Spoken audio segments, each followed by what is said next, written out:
The Railway Series, Book 42, Thomas and His Friends, Story 4, Centenary. One day in the early summer, the Fat Controller called a meeting of all the engines. "You have all heard," he announced, "of the thin clergyman." "Isn't he the one who wrote stories about us?" ventured Thomas. "Well done, Thomas," agreed the Fat Controller. "Sadly, he has now died, but this year, it's 100 years since he was born." He paused dramatically. "To mark this auspicious occasion," he went on. "What's suspicious?" squeaked Percy, and then hoped the Fat Controller hadn't heard him. But he had. "Auspicious, Percy. It means important," explained the Fat Controller. "To mark this, important occasion, I have arranged for a bust of the thin clergyman to be unveiled here in a few weeks. Your duties will be adjusted so that you can all attend. There will be a special visitor there to unveil the bust." Sometime later, the Fat Controller had gone to go speak to James. "I've an important job for you," he said. "The crate with the thin clergyman's statue has arrived on the other railway on the mainland. I want you to fetch it, please."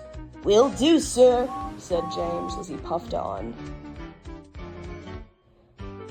James puffed off proudly. He felt even prouder when he began the journey back to the big station with the crate safely on a truck. But just as James had passed through Henry's tunnel, there was a rumble and an enormous crash. James's driver looked back in alarm. Part of the tunnel had collapsed behind them. The railway to the outside was completely cut off.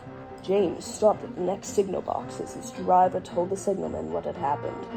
Later, the Fat Controller sent Donald and Douglas and Henry to help repair the tunnel, but until it was mended, no trains could reach the other railway from the island of Sodor.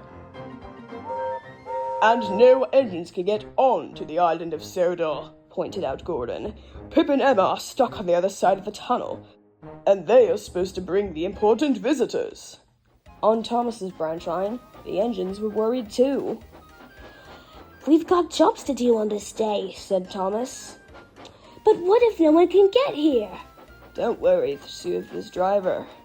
"Bertie and his friends are meeting all the trains on the other railway and bringing the passengers over." "Oh, I hope that solves everything." The Fat Controller gave orders to carry on as usual, but Gordon's train to the other railway had to stop at the workstation.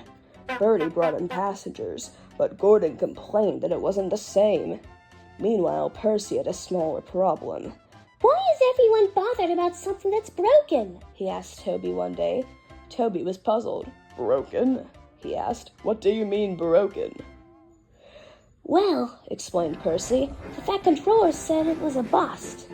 "What's bust?" "The thin clergyman, the poor man," said Percy sadly. Thomas, listening nearby, laughed. "The thin clergyman isn't broken," he chuckled. "A bust is a sort of statue, just the head and shoulders of the person." Percy cheered up at once. "Oh," he said, "that's all right then." "I just hope that everyone can get to see it," put in Toby. A few days later, the Fat Controller announced that the tunnel had been mended. The inspectors worked through the night on their safety checks, and the first train allowed through was Pip and Emma.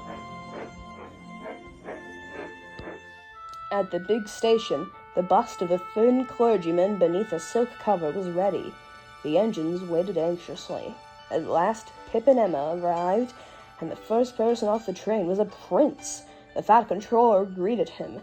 After a short speech, the prince pulled out a cord. The silk cover fell to the ground, revealing a perfect likeness of the thin clergyman. "My parents," said the prince, "read stories about your railway to me as a child. There'll never be anything like it anywhere." Soon, all the engines and diesels whistled and roared their horns, and Toby rang his bell.